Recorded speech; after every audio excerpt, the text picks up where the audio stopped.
You're listening to the Jefferson Exchange. Thanks for joining us. Here's Master Gardener Grace Florjancic and Jeffrey Riley on Garden for Life.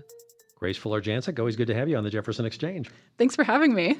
So let's start with where things go in the middle of the summer. I mean, bugs or heat. At the moment, what's the biggest challenge for the plants, or is it all of the above?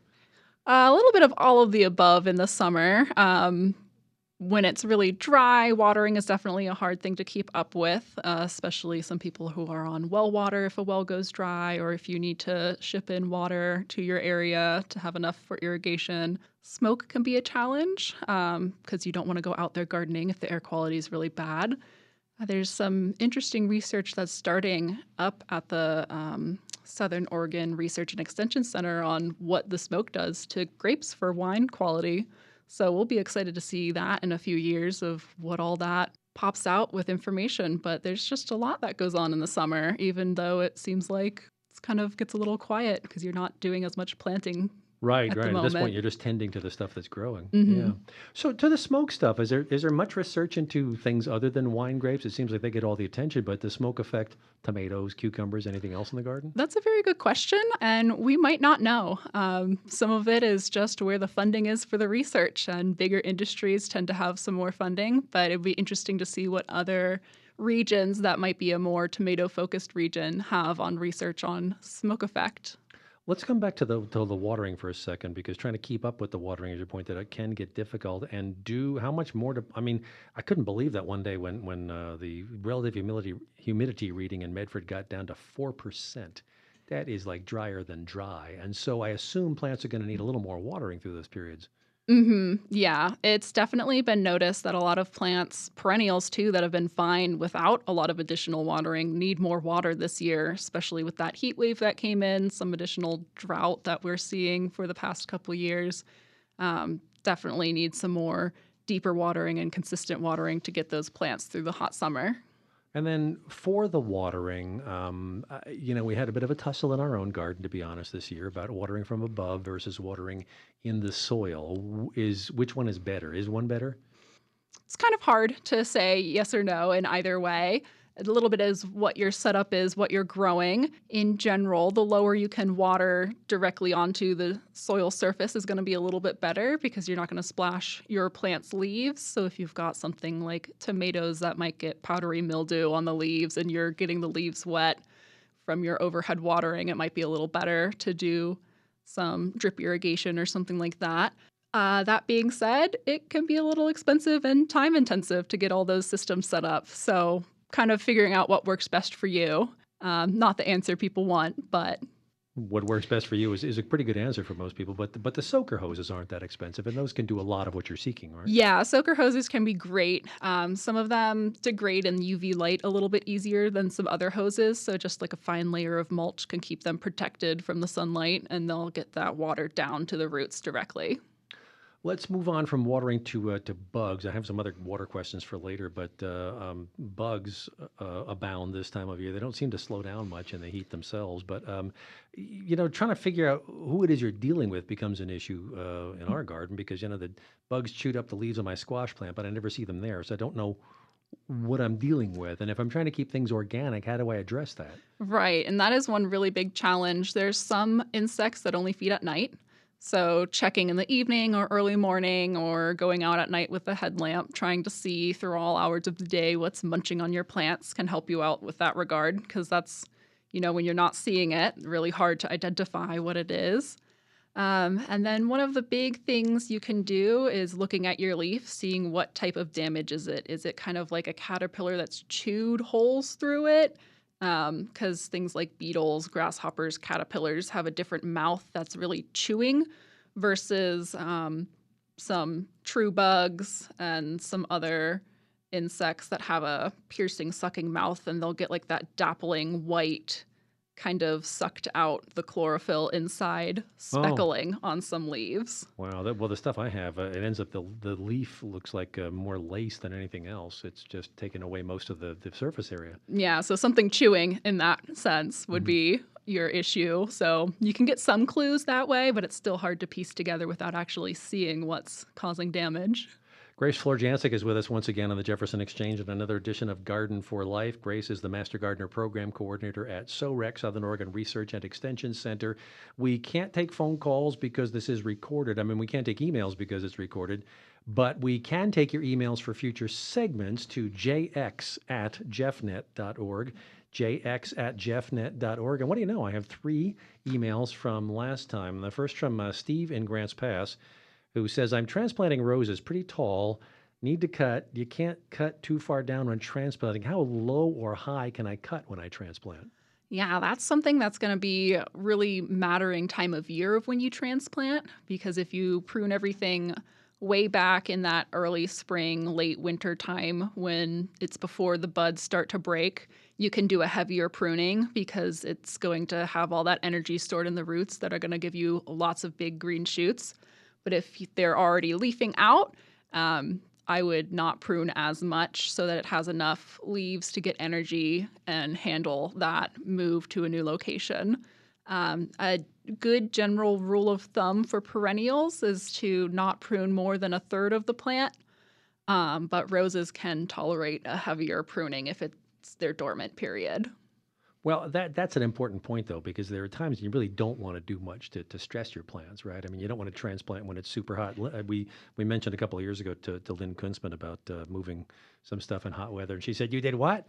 Yeah, it definitely stresses them out way more when it's hot and you're trying to move them around. There's some things you can do, like lots of extra water, maybe a shade cloth to help them out, but it'll be much better in fall or in early spring to move a plant.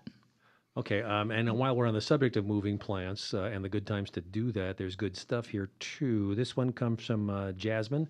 I don't know which town Jasmine's from, but Jasmine says, I always use vitamin B1 for transplanting. You can buy it at garden and hardware stores. It's liquid in a big jug next to the fish emulsion.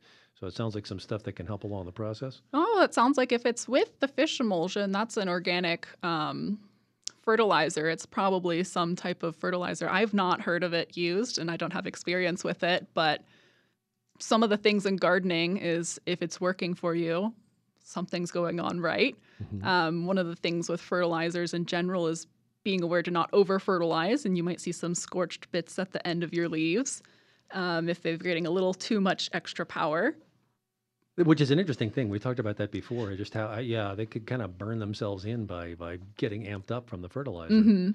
Yeah, but it is often a common and good practice to give some extra encouragement to your plants when they're transplanted because they need some time to regrow those roots and get it used to their new space. We talked about fertilizer and soil testing in a previous episode, and I wonder about if you haven't had a chance to get your soil tested. I mean, and you're just kind of guessing at whether your garden needs the N, the P, or the K more, the nitrogen, the phosphorus, or the potassium. Is it better just to use the balanced one if you don't know? Yeah, if you don't know, a balanced one's probably better. There are some at-home tests you can get for NP and K that are more readily available at big box stores. And there's an OSU list of all the labs in the area that you can send your sample to, and they'll give you a write-up of how much you have. And then going forward, you can say, okay, I have a lot of nitrogen. I don't need to add as much. So I can look for a different ratio in my fertilizer. That really helps to know that you can get the results back like that. I'll have to do that. The other email is from Larry in Ashland, who says he's got 50 years of gardening trial and error. And it's when we were talking about bolting, when your vegetables and fruits bolt. He said, regarding the flowering of leafy greens, when the flowers on kale and broccoli first develop, they're very tasty and can be eaten in salad or tossed in at the end of cooking a stir fry. There's no reason to be sad that your veggies are bolting, as that produces delicious flower buds. Think about planting the same seeds in the early fall for late season salads. Thanks for that, Larry. Oh, that is a really good tip. Yeah, and there's a lot of things that we don't really always think about eating the flowers of, and some different parts like carrots you can eat the greens of. Not many people do. I haven't tried them, so I don't know what flavor they have, but they're perfectly edible. All right, then. Thanks again for that, for those emails. And emails can be taken for Grace Florjancic and in a future session of Garden for Life. Send those to jx@jeffnet.org, and I'll print them up and have them in hand as I do this time for the next edition of Garden for Life. One thing that actually does come out of the ground this time of year, I took the soft neck garlic out recently, and After reading some stuff about how it can dry out, I thought maybe I over cured it last year because by the end of the garlic use season, I was getting little hard things that really weren't edible anymore. Is it just because soft neck garlic doesn't last that long?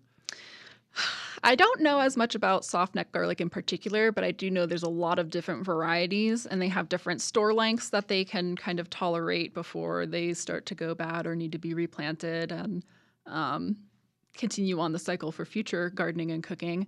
But that is a good question of how long they last in storage or if there's maybe some other ways to store them for a little bit longer. Maybe temperature or something like that could be more ideal. I did learn a couple lessons, like don't store it in direct sunlight. Don't try to do the curing in the direct sunlight. Make it a little more subtle than that. Yeah. Subtlety goes a long way in gardening, doesn't It it? does. It really does. Sometimes you overcorrect. Yes, that is true as well. So let's come back to water because I want to talk about water chemistry. Medford Water Commission changed one of the chemicals it uses to treat the water supply, which changed the pH slightly, they were telling Yes. us. And that affects communities from Eagle Point to Ashland. I mean, is water just water, or do you have to be mindful of things like pH and the additive chemicals? Yeah, the pH we looked into because that was a concern for our plant clinic to see if we'd have calls of changes. For the majority of your crops and plants, that was such a minimal change. It's not going to be that anything drastic. It got just a little bit more basic. But we have been keeping an eye and ear out to see if we are getting an influx of calls on acid-loving plants like blueberries or peonies. And so far, we haven't had many calls about that. So we're thinking that that change was minute enough that it didn't really impact that soil composition of the pH. But, So but it is interesting to hear you talk about acid-loving plants. So obviously, stuff in the garden will not necessarily be satisfied with the same pH level. right. There are some plants that like the more acidic soils. Hydrangeas are great of if you see the pink versus the blue, one's in a more acidic soil, one's in a more basic soil. And there's some ways you can mess with soil pH, make it a little bit higher, a little bit lower, depending on what your need is, but that can be a pain to go through sometimes. Okay. Now, what about people who do have private water systems and may have a water softener or something? How might that affect their plants? That's a good question. I don't know a ton about water softeners because I've always been on city water, Hmm. so I'm not as familiar with that. But I do know that some of the irrigation water and some well water can have a lot of calcium in it, and Hmm. that can block up some drip irrigation lines, and they'll need extra filters to get that out Ah, of the way. okay. So it might not affect the plants as much as it affects the hardware getting the water to the plants. Let's talk. We have had a little bit left of time, but tweaks to help things grow, like supporting heavy growing plants. I guess I'm learning that beefsteak tomatoes in particular need some fairly significant infrastructure.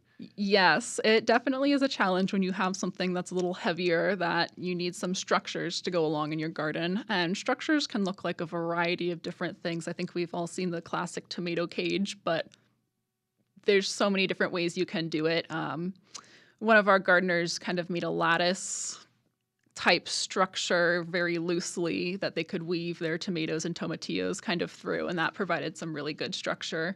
Um, I have cages right now because that's what was available for me, and I've got some cherry tomatoes, so that's been working perfectly fine. Nothing super heavy. So in turn, I mean, it seems like we shouldn't be afraid to handle the plants at least a little bit. They'll put up with some. Yeah, they're pretty flexible, especially a lot of vegetables and things that kind of get a little bit viney and windy, like squashes that can move around and get a little bit of adventurous journey. They're pretty flexible as long as they're green, and you can kind of feel your plant if you're moving it around. If it starts to get like too hard to maneuver it, that older tissue is going to be a little less flexible. Newer stuff definitely more flexible if you're trying to weave it into a structure and around it. They can tolerate a little more maneuvering than we sometimes anticipate. Okay, get questions in for the next edition of Garden for Life. Grace Florjancic is the Master Gardener Program Coordinator in Jackson County at Southern Oregon Research and Extension Center. The email address is jx@jeffnet.org. Grace, thanks. Thank you so much for having me.